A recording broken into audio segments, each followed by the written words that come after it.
This is the rock pile. We get our rock by ship, and then we also get synthetic gypsum. So this is natural rock, and then this is synthetic. Okay. Kind of looks like sand, and this is a byproduct gypsum from coal-fired power plants. Okay. And at this point in the process, we have a bulldozer, and he's blending the two to give us a good mix so that we're taking it by this conveyor to the rock dryer to dry off the free water, which is water that's not chemically combined in the gypsum. Okay, so it goes from the big rock pile on this conveyor belt, it gets all combined, and eventually it's going to be drywall. Yes. Okay, the mixture that the bulldozer just mixed, the synthetic and natural rock, is going into this building. From here, we're going to screen it. We're going to run it through an impactor for the coarse particles to get down to size. Then we're also drying it. We're shooting it through a flame to dry off all the free water, which isn't part of the chemically combined gypsum water. It's rain, snow, sleet, all that other stuff. Okay, so the object here is to get it as dry as possible then? Yes, it is. Okay. Rock dryer is taking away the free water, which is rain, snow, sleet, and we're left with gypsum. Bring it into the plant here, and there we're going to grind it, then we're going to calcine it. That chemically combined water, we're going to take out 75% of it in the mill. From there, it's called stucco. And I'm interested in these big spools back here. What's all this material? This is the other main ingredient of wallboard, which is paper. All of our paper is 100% recycled. And these big rolls, we're going to take the stucco, shoot it in between two sheets of these big rolls of paper, and that's the next step that we're going. Okay, now how come some of them are different? I see green, tan, and purple.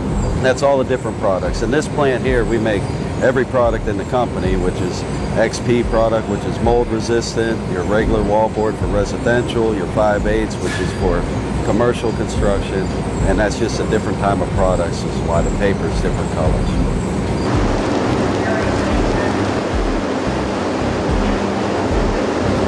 I see a lot of drywall going by us here, so what's happening in this part of the plant? This is where we form the sheet. We take the stucco that you saw, the rock get ground down in the chemically combined water.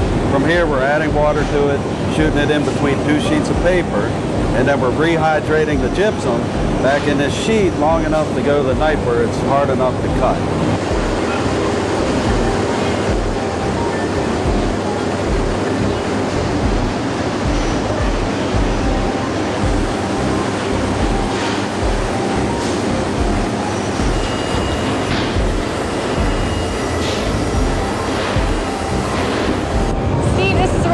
Area in the plant, so what's happening here? This is the knife area, and what we're doing is we're cutting that sheet that we formed at the wet end.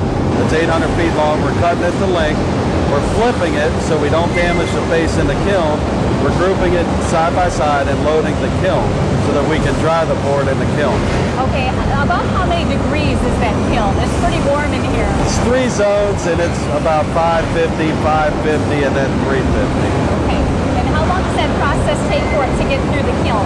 From the wet end through the kiln is about 50 minutes. Okay.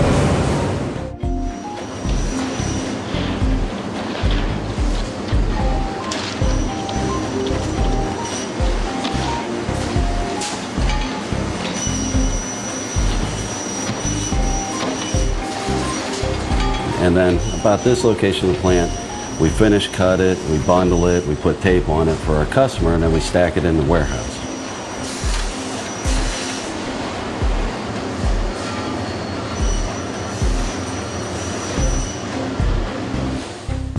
So Steve, this looks like your warehouse, huh? Yes, this is where we stock our board after we make it for our customer. Okay. We have 5/8 Calcor over here, which is a plaster-based product, shaft wall liner there, and regular 1/2-inch wallboards right in behind us for our residential customers. So all of those different variations that you told me about, that's coincides with the different colors on the drywall. Yes, that way the customer and the architect know exactly what they expect for the job is on the wall by the various colors.